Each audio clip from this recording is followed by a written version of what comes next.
America is in the throes of a profound cultural crisis. Race dominates public discourse, not as a subject of sober evaluation, but as a political weapon fueled by misguided idealism. Our nation has made real progress over the past century, yet that progress is routinely ignored, replaced by sweeping narratives of oppression that reduce complex realities to simplistic slogans. What drives this turmoil is not merely a misunderstanding of race, but a fundamental misunderstanding of sin, freedom, and responsibility. The civil rights movement of the 1960s was built primarily on a paradox, acknowledging America's sins while believing in America's promise. Martin Luther King Jr. did not call for the destruction of America, but for the fulfillment of its founding ideals.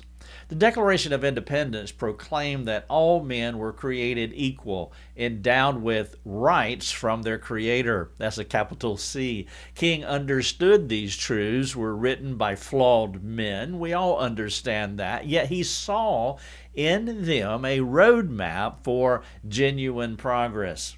He called black Americans not to despair, but to rise through education, through hard work, through strong families. Today's activists have abandoned this vision. Instead of building on hard earned progress, many have turned toward a new dependency, government intervention as the supposed path to justice. This has created a modern form of slavery. No chains or whips are required. The bondage comes through entitlements and false promises of a paternalistic state. In rejecting the old oppressor, many have welcomed a new master, one that cloaks itself in compassion but delivers control. This new slavery rests on a false definition of equality. Where King dreamed of equal opportunity, many modern voices demand equal outcome.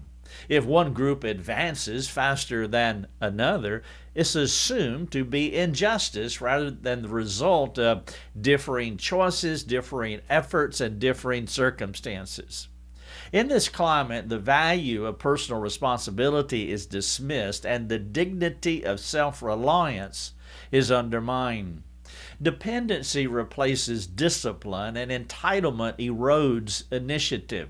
And complicating matters is the role of white guilt. Burdened by the legacy of slavery and segregation, many white liberals attempt to absolve their consciences not by championing opportunity, but by offering endless handouts. The result is not liberation at all, but further bondage. By keeping minorities dependent on government largesse, paternalistic elites stunt the very growth they claim to promote. What masquerades as compassion is in fact a subtle form of condescension. You cannot succeed without us. The irony could not be greater.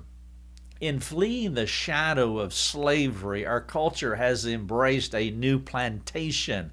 The master is not a southern landowner, but an overreaching state. The shackles are not iron, but welfare checks and endless regulations. And the overseers are not whip-wielding guards, but politicians who promise security while withholding true freedom. But there is a better way. King was right. America's ideals, rooted in God's truth, are sufficient for real progress. They are sufficient also for the freedom that comes not through government guarantees, but through God-given responsibility, hard work, education, perseverance, and strong families are still the bedrock of advancement. These are not old-fashioned virtues, they are the only way forward. A society that replaces these values with dependency and entitlement will wither. A society that embraces them will thrive.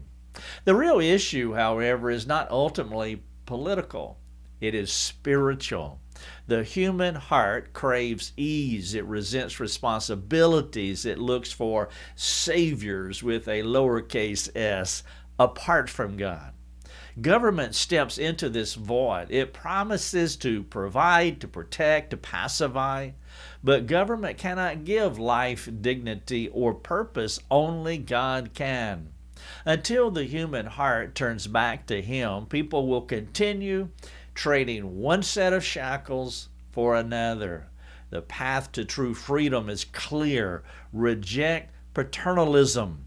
Resist the manipulation of guilt.